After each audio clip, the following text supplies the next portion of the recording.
Halo, semangat pagi teman-teman. Ketemu lagi dengan sharing online-nya kelas Embo. Hari ini kita akan belajar tentang hierarki closing. Apa sih hierarki closing itu? Yuk kita bahas.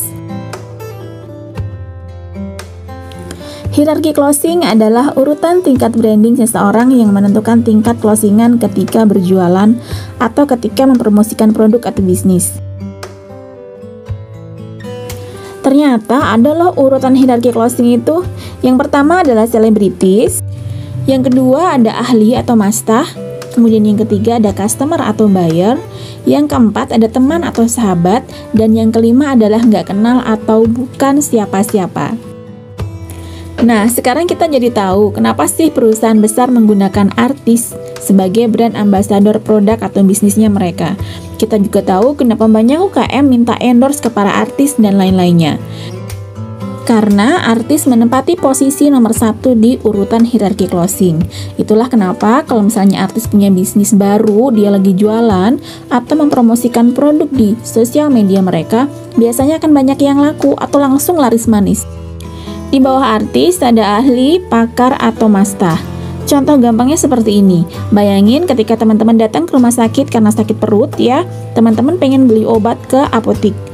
Terus ada seorang tukang parkir yang mendatangi teman-teman, kemudian bilang, "Mbak, kalau misalnya untuk sakit perut itu pakai obat ini." Kemudian teman-teman pergi ke apotik dan apotekernya bilang kalau untuk sakit perut pakai obat yang lain. Teman-teman akan milih yang mana? Biasanya kita pasti akan percaya kepada apoteker karena kita menganggap mereka lebih ahli daripada tukang parkir di bidang obat. Seperti itu gampangnya, ya.